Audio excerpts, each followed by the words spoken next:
आमतौर पर एक प्रचलित धारणा है कि पितृपक्ष में कोई भी शुभ कार्य नहीं किया जाता। इसका मुख्य कारण पितरों की नाराजगी से जुड़ा होता है। ऐसे में क्या किसी आपात स्थिति में कोई शुभ कार्य का आयोजन करना है तो उसके लिए किसी विशेष पूजा की जरूरत होती है? इस सवाल का जवाब देने के लिए हमने मध्य प्रदेश के खरगोन जिले के प्रसिद्ध ज्योतिषाचार्य पंडित पंकज मेहता से बात की है, जहां उन्होंने तथ्यों के साथ जानकारी साझा की है। देखिए, हमारे यहाँ पर 3 ऋण माने गए हैं: देव ऋण, ऋषि ऋण और पितृ ऋण। और इन तीनों ऋणों के लिए नित्य, नैमित्तिक और काम जैसे हम जो है वो अनुष्ठान करते हैं।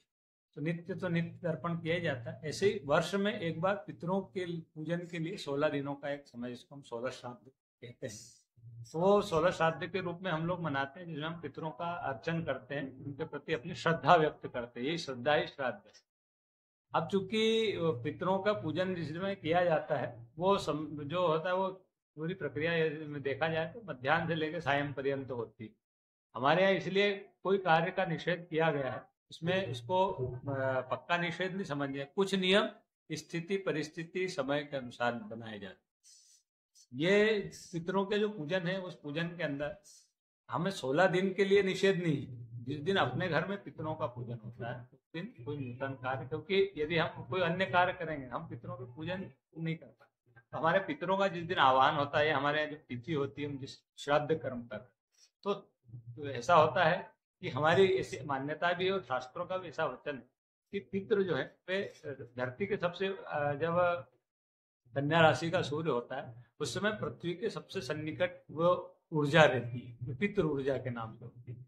वो पितृ ऊर्जा बहुत पास में होती है। तो वो जब आती है तो कोई भी, जैसे मैं भी हूँ, तो मैं भी चाहूंगा कि मेरा पूरा परिवार एक साथ, सब एक साथ एकत्रित दिखे, तो मुझे बहुत प्रसन्नता होगी कि सब मुझे एक साथ मिल रहे। ऐसे ही इसी अवधारणा को, इस ऊर्जा की भावना के साथ जब कोई अपने घर कोई श्राद्ध कर्म होता है, तब यदि हम वो अन्य कार्यों में लग रहे हैं तो इसका मतलब हमारा ध्यान कहीं और है, हम उनका सम्मान नहीं कर रहे, तो वो ऊर्जा अपमानित महसूस करती है। इसलिए वो निषेध था कि भाई उस समय कोई भी अन्य कार्य करने के बजाय केवल पितरों का पूजन अर्चन विधान किया।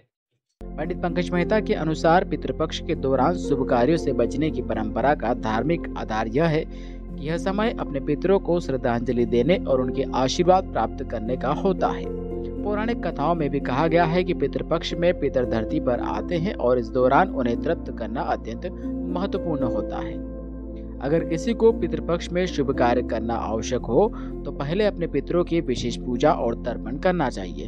हालांकि शास्त्रों में यह भी माना गया है कि कोई भी शुभ कार्य करने के लिए 16 दिन सभी के लिए निषेध नहीं है। जिस दिन अपने घर में पितरों का पूजन होता है या आह्वान किया जाता है, सिर्फ उसी दिन शुभ कार्य निषेध होते हैं।